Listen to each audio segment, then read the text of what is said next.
Hi. Yeah, thanks for being here and for bringing whatever's going on for you. Yeah, Is there something that you found, thought of, that you'd like to bring in? Something that's been going on for you with a client? I have a few things, but I'll start with I'm working with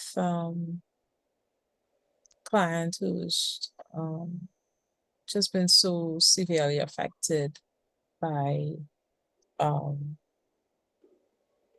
racism in the US, a black man. Mm-hmm.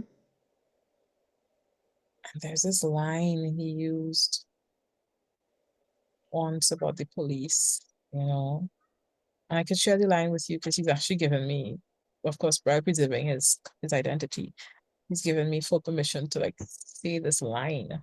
Um, which is that when he was talking about the police service and paying taxes, he said, I feel like I'm paying them to kill me. Oh, Yeah. yeah. And and I'm sitting with this client and just feeling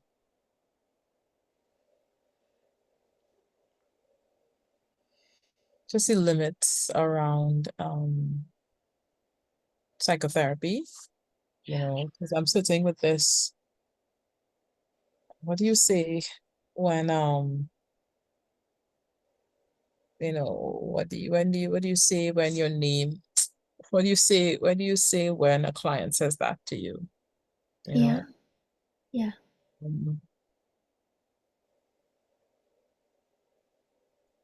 I don't know. Yeah.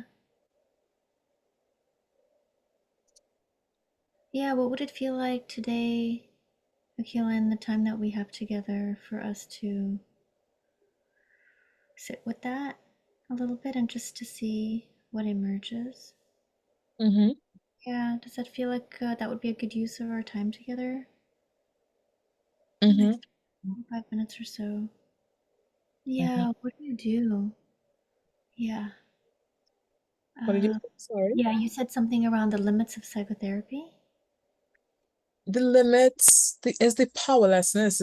I like he said, I feel like they're paying. He said, I feel like I'm paying them to kill me. And that line in itself is so,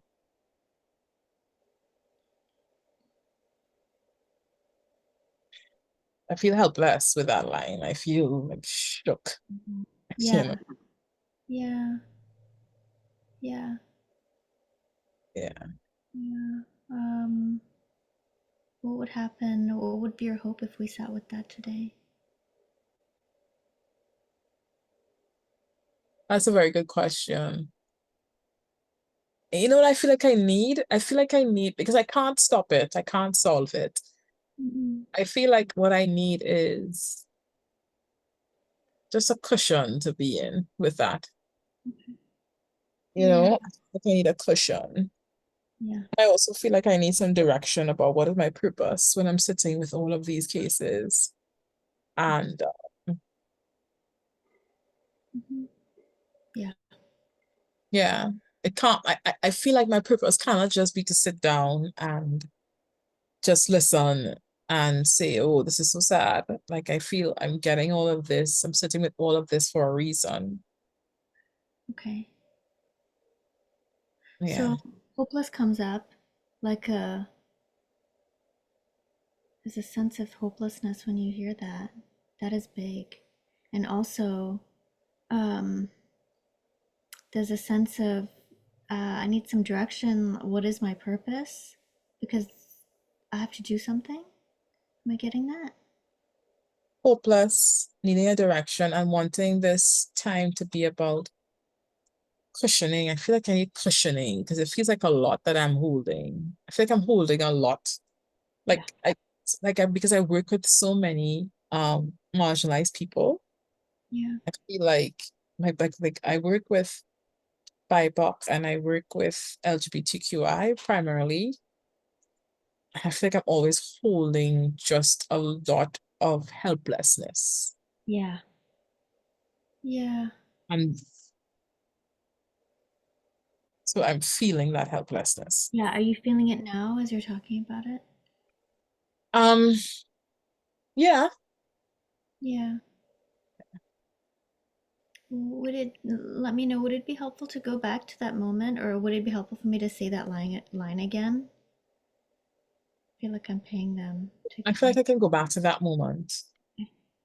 Yeah. Would it be okay to go back to that moment to notice the moment where your client says that? I feel like I'm paying them to kill me. I Just notice just, what happens in you. what did you say? Just notice what happens in you right in that moment where your client goes, I I, feel I, like I'm paying them to kill me. Yeah. I feel my chest drop and then there's something that happened in my face. Okay. Yeah. Yeah. Something in your face and something in your chest dropping. Yeah. Yeah. Can you look inside? Is that hopeless? Or something else? What did you say? Sorry? That hopelessness was something different. That's disappointment. Uh, is the thing in the face different from the thing in the chest?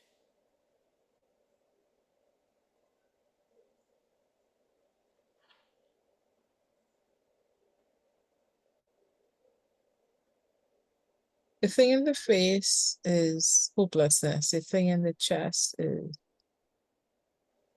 disappointment and despair. Hmm. Yeah. Yeah. Can you check in and see what feels important? Are we staying with the disappointment, despair, or are we going towards the face and towards hopelessness? The despair, I like to be with the despair a little bit. Yeah. Okay. Yeah. And so you're feeling this drop in the chest as you hear your client say, I feel like I'm paying them to kill me. And you feel this drop in the chest. Hmm. And you're noticing that. How do you feel towards it?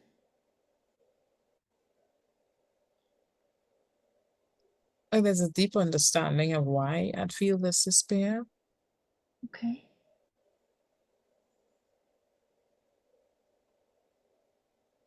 Because it's harrowing. It's horrible. It's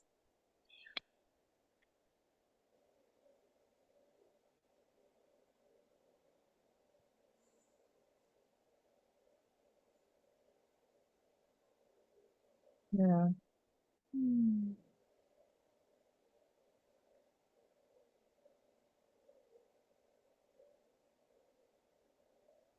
Yeah, it's harrowing. The despair. What happens inside as you notice that?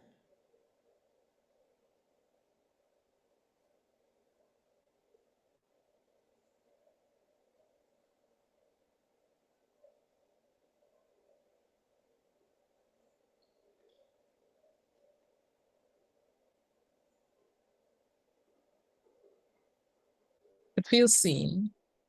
Mm-hmm.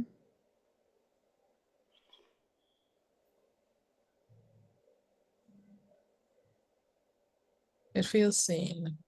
Mm. It feels seen almost in a sort of relieved way because what I'm realizing is that I don't stop to see myself. It's so interesting. Sorry, this is bringing up something for me that I didn't expect. Like I just had this insight. Like I hold so much space for people, which is fine. Um, but I never hold enough space for what their stories, the impact of their stories on me. Yeah, Like I sit with so much helplessness. me too. Yeah. Like I work with an NGO here, and the NGO is committed to working with LGBTQI, some who and it's LGBTQI who've experienced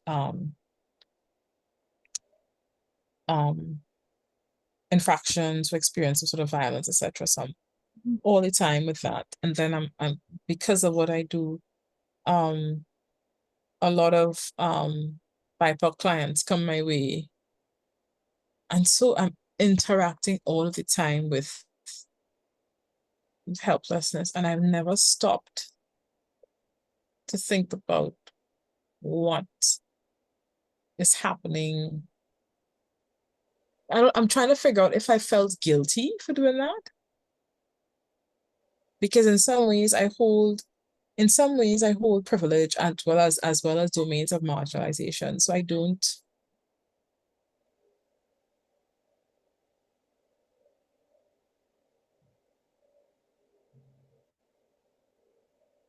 yeah. Yeah, so as you're with the despair and the despair gets seen, there's some relief. And then just this noticing like, oh, that you hold so much hopelessness for so many. What would it be like for you to notice that? What is it like for you? What would it mean for you to sit with what that's like for you? Am I getting that? Hmm.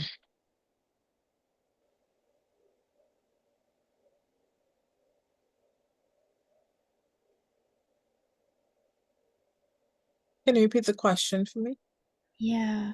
So despair came up, and then as you looked at the despair, there was some relief at being seen. And then you had this kind of realization that you have been holding so much hopelessness, but not realizing the toll that that takes on you or the impact on you because you're busy holding the impact of on others of their lived experience. Yeah. What would be important about you noticing the impact on you?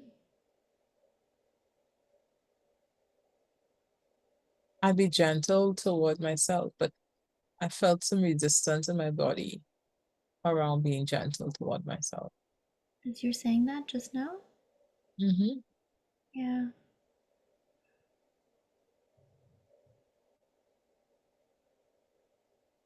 I know exactly where that comes from.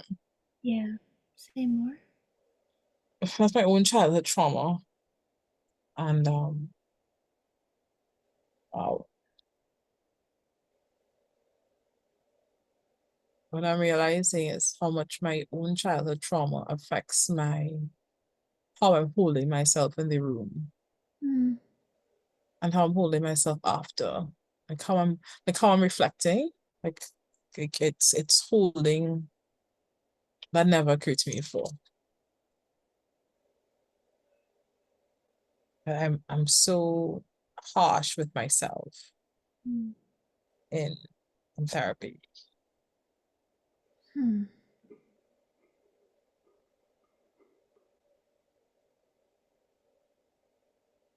Yeah, what is helpful about Akila being harsh with herself during therapy?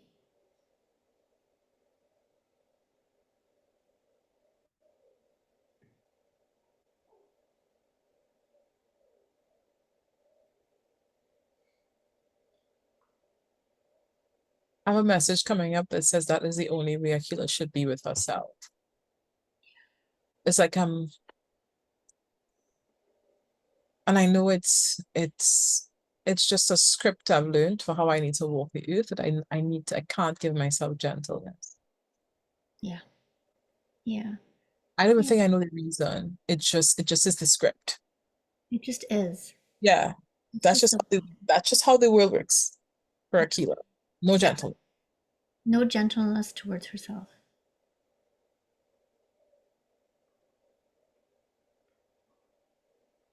Could you ask inside Akila?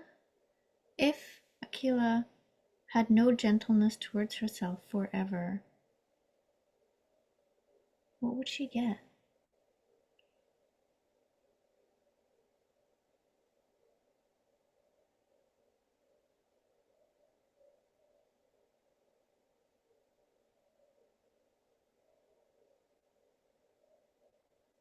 Can you ask it again so I'll see how it feels? Yeah. So, um, if Akila had no gentleness towards herself forever, what would she get? Stability. Yeah.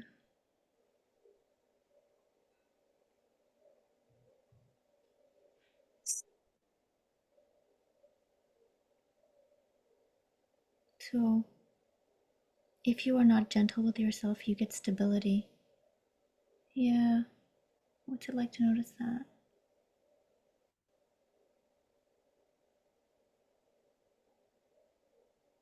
Very angry at the person in my family that I know exactly who did that, Mm, who started that narrative.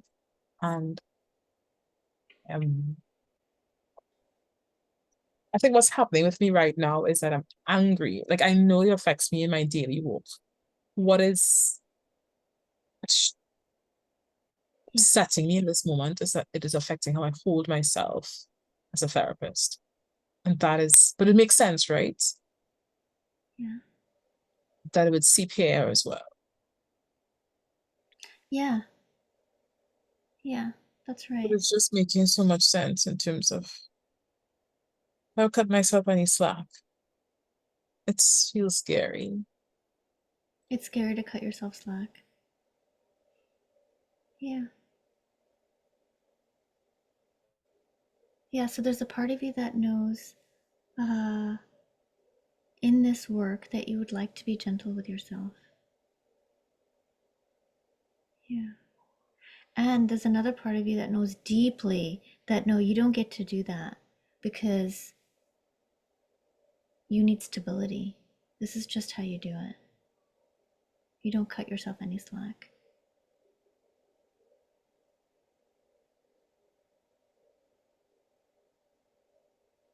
And you know that you learned that somewhere. Yeah. So what would be like for you to hold both right now, Kayla, that you know that you learned this, that is not okay. It would destabilize you if you were gentle. And also this Chris, longing to say that part again that you know if you learned that somewhere. Can you say it again? you know that you learned that somewhere, that there's no gentleness towards yourself. Or say the part that you know that you learned that somewhere. That say that can you say You that know again? that, yeah, you know that you learned that somewhere. I just want to be with that line. You know that you learned that somewhere.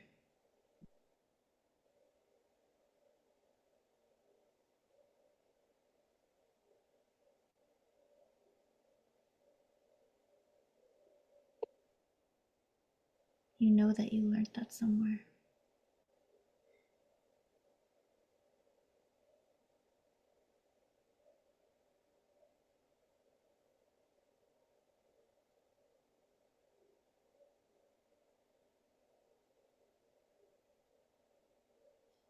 You say it again, I will just support it for a few more times. You know that you learned that somewhere. Mm.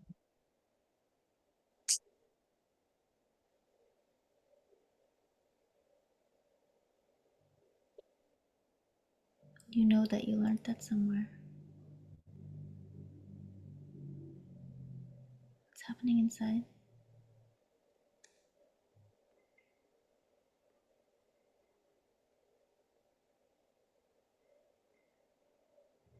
Like my brain is doing this. Yeah. Because in the way that it feels like truth. But when you say you know that you learned that somewhere, my brain is responding to that. Uh huh. Okay. Can you be with that a second? This? Sorry? You want like this. Your brain is responding to this, to it like this. When I Doing say, you know that you learned that somewhere, and it feels like truth, and yet there's something going on in your brain. no, the other the not being gentle myself feels like this fundamental truth to maintain. But when you say you know that you learned that somewhere, it's almost like it's challenging the fact that this is truth.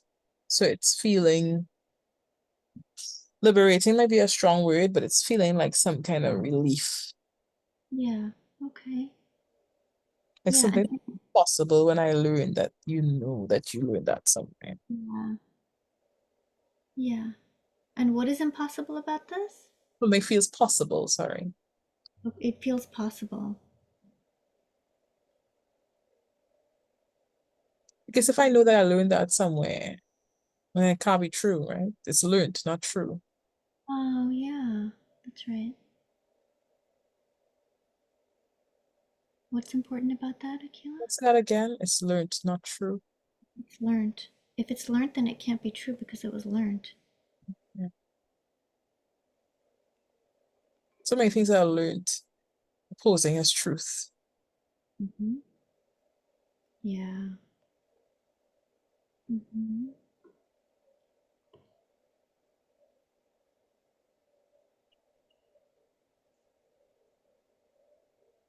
Yeah. Can you stay with that a second? That part that goes, if it's learned, it can't be true because it's learned.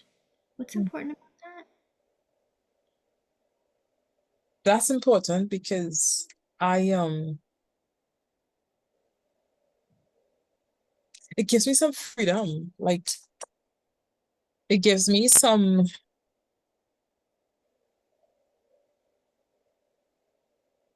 because the other thing always feels like the truth of the world when I'm sitting with the fact that this is not true, this is just learned. Like there's something that I feel I'm like when I look around, I don't want to it's not like I don't want to say, oh, the world looks completely different. It's not that, but there's something that feels different in my body. There's some kind of opening, some kind of sense that's different. Like I Yeah. feel like there's wiggle room now. There's space to move. Like I don't have to hold myself like that in therapy. Hmm. I can like it's okay for me to after a session to hold myself tenderly after I sit with a man that says, I feel like I'm paying for them to kill me. Yeah. And to not feel guilty for just being tender with myself. Yeah. Yeah. So there's some possibility that there could be tenderness towards yourself. There's some opening that that could be possible. That it doesn't have to be truth anymore. That you cannot be gentle towards yourself when you're sitting with so much hopelessness. Am I getting that? Can you say that one more time? Yeah, so there's this opening that goes, I can be tender with myself when I sit and hear a man say, I feel like I'm paying them to kill me. That there's room for tenderness towards yourself, and not just always, I cannot be gentle towards myself in the face of hopelessness.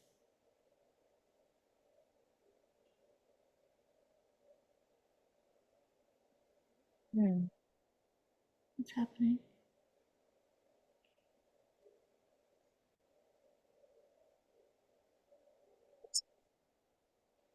Um,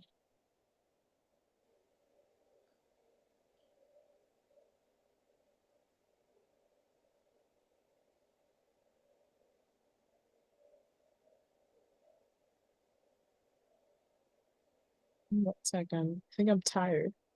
Um, Mm,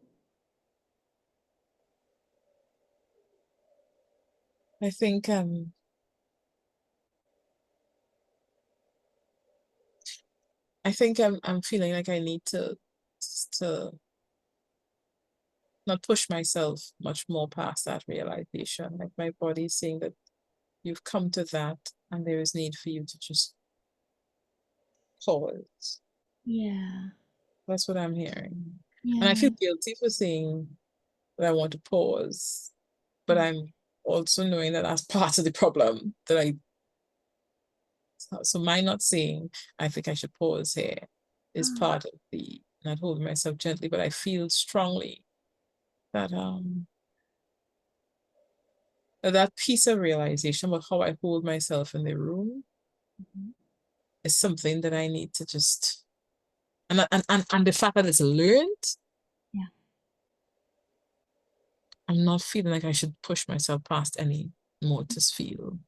yeah, So yeah, okay, anything else out right now with this. yeah. So a pause right here feels good, important. And even though part of me feels guilty, I'm like, oh, so now should I stop? But I feel like, yeah. Yeah. Is it okay if I say something about that? Or no, thank you. Yeah. So I'm noticing you wanting to have tenderness towards what comes up for you. And just now you said to me that usually there would be guilt, and there is guilt right now, and yet there's some desire for landing here a little bit, pausing here a little bit, just to be with you because something happened for you that feels important, that you need to pause here. Is that right?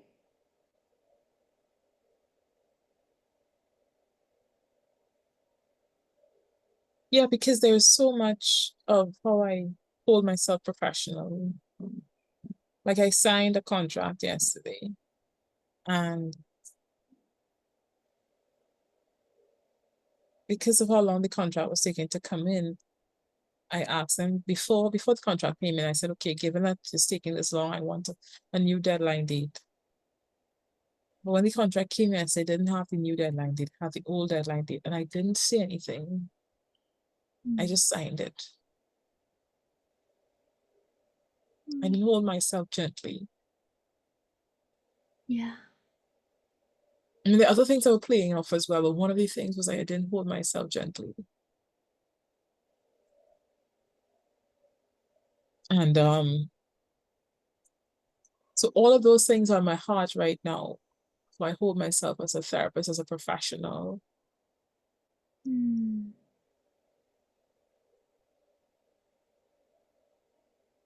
And you know what else is about maybe I say I want to land, but maybe I'm not landing. But I want to stay this a little bit because I'm feeling I need to put up a little thing so that I could talk a bit more. I Okay. That's okay. it's with the volume. Like I was having another trigger for me, I think, is like my rate, like how much I have to charge. Like somebody reached out to me recently, um, somebody who's marginalized, and it's a couple, they want to do therapy and they can't afford my current rate. And I said, well, you know what, this is the lowest. I gave them another rate, but this is the lowest I can go.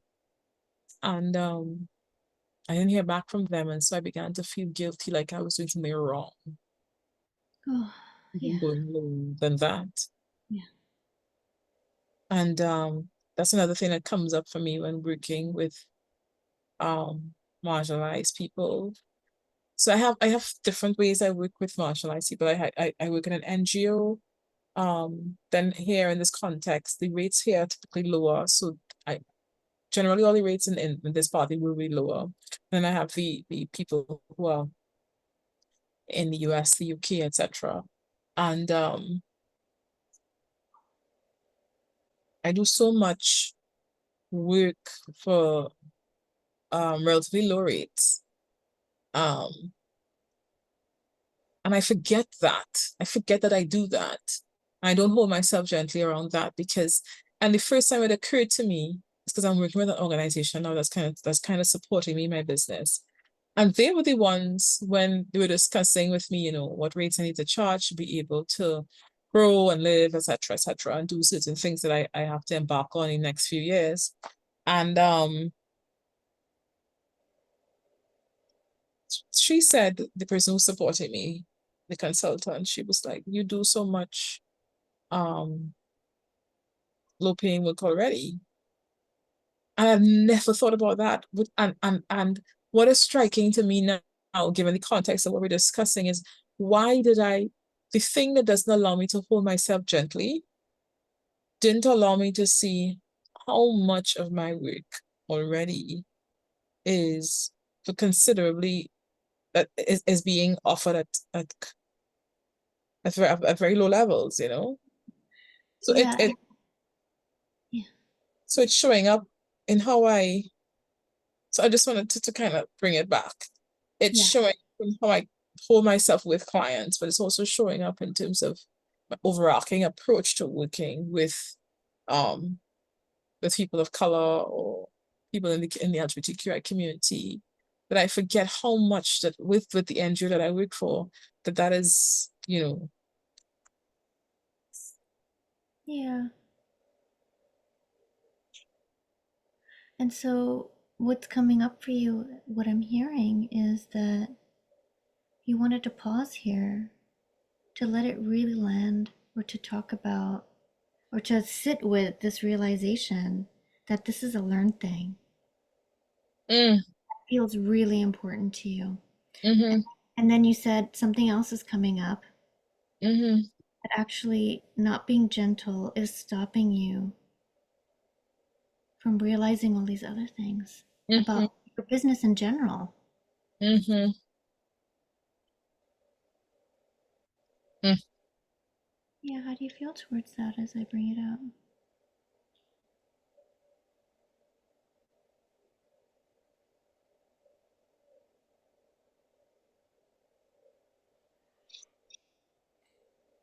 I know that what I'm about to say maybe outside the scope of our discussion, but this thing is really blowing my mind in terms of how not being gentle myself is affecting so many things.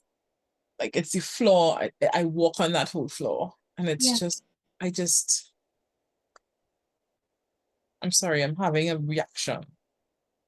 Oh, I'm yeah. upset because I know it, but it's I know that I do that, but I guess I'm seeing, like, my parenting came up for me just now. Everything is just coming up, like all the ways in which I just don't. Yeah, and is this okay for you? All the stuff that's coming up. It's It okay is for me to be here with you while this is coming up. it's yeah, it's okay. And I just don't want you to push me um to to undo. I just want to go slow. Oh, no. I have no intention to push.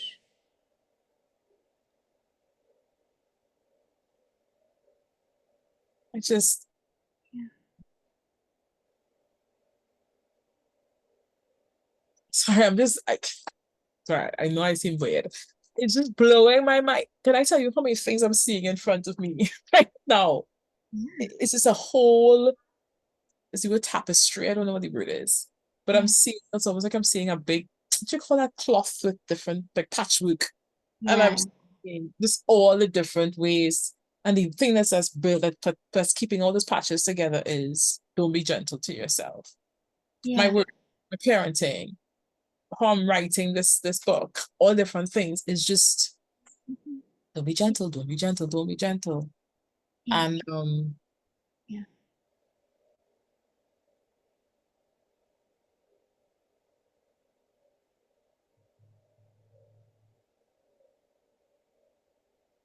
So you're looking at this like patchwork quilt. Yeah. Don't be gentle. I'm angry, but I think I need to be angry. Yeah.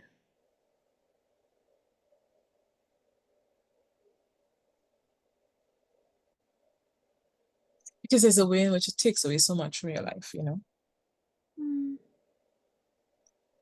You're watching it impact everything Oh yeah. in front of you. Don't be gentle. Don't be gentle. And anger comes up. You need to be angry.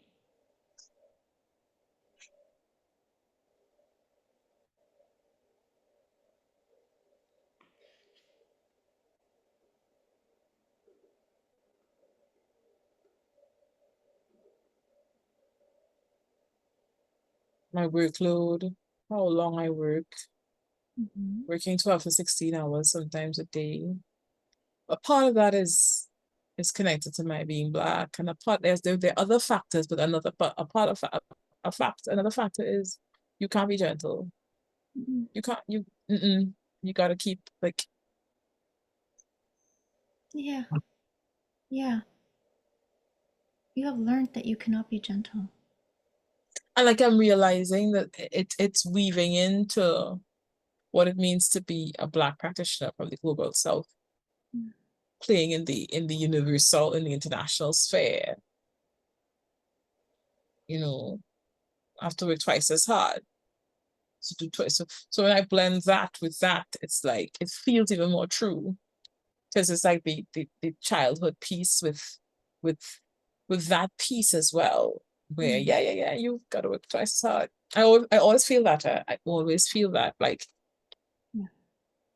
like I have to work harder than everybody else, even harder than Black Americans. I have to work harder, Yeah. you know, because I have this accent. I have to work harder. Yeah. I have to stay up later. I have to push. The work has to look, it always has to be. Yeah. Hmm. Hmm. So there's context here, and there's reality inside that context. Yeah. Yeah, of course there is. I'm so glad you said that. I'm so glad you said that because it's learned and there's an element. I'm so glad you said that. I'm so glad you said that. Because while like the childhood piece is no longer true. I don't I like she taught me this thing and I don't need, but there's an element of truth for what it means. Yeah. Like I was saying to somebody, I won't go into all the details, but I was saying to somebody because they were trying to convince me to fight for something. And I'm like, we're not running the same race. You have privileges that I don't have. We're not running the same race. You're trying to encourage me to do something that I cannot do. But if I do this thing, I may lose everything. Mm. I may lose opportunities that never. So you need to step back. I didn't say it like that, but Mm-hmm. I, Mm-hmm. I communicated that hey, we're not running the same race. Yeah. And so therefore it is true in some ways that the, here's what's coming up for me. There's a way in which gentleness, like all this self-care, self-compassion thing, and I've said this before, like self-care and self-compassion is a real privileged concept. You know, Yeah. like it's nice, it feels good. There are a lot of neurobiological benefits. Don't get me wrong. I teach about its value, but I also teach about the fact that caring for yourself and being in that truth and that that sometimes can come at a risk, you know. And Yeah. Well, you said it when you said that not being gentle means you get stability. yes, like Yeah. yeah, you're so right. So it's I think it's for my childhood stuff. It's when I take it in that context, I'm like I'm able to challenge that. But when I think about what it means to be a Black Caribbean practitioner Mm-hmm. who's doing the kind of work that I'm doing, I'm like, yeah, all this tenderness and self care, and I'm like, it's nice, but and I'm not saying that I'm entitled to none. This is not even about entitlement. This is not about entitlement or what should be. This is about what is. Yeah. Yeah, I'm hearing that. This is about sitting with contracts that feel questionable, but Yeah. having like, yeah, I can't. Mm, I don't have the privilege you have to be able to say, no, I can't. I can't. I don't have. Yeah. Yeah, that's right. And if you want stability, then you do it. Yeah.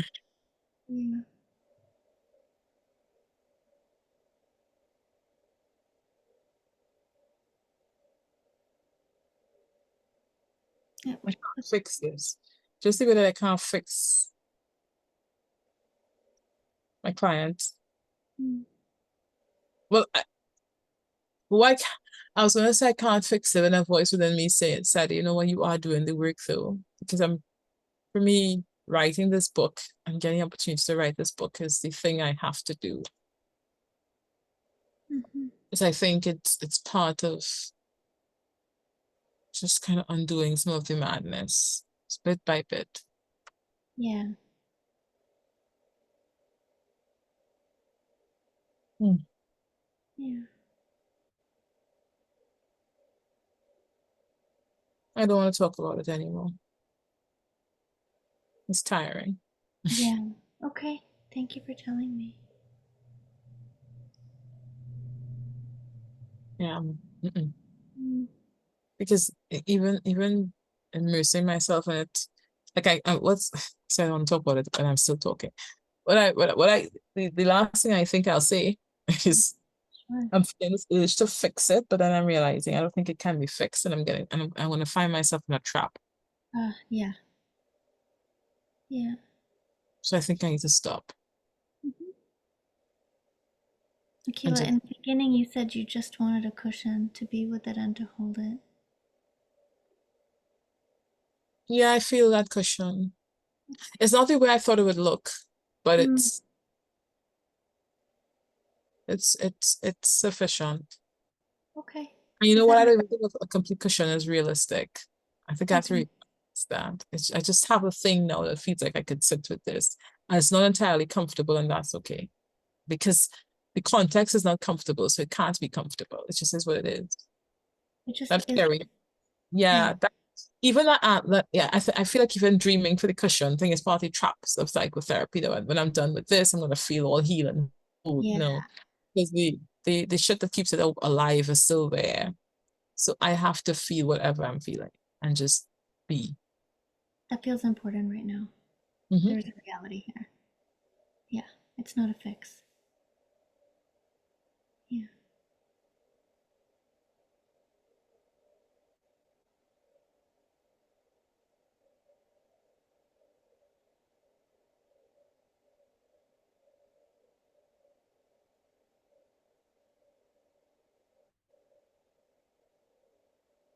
Mm.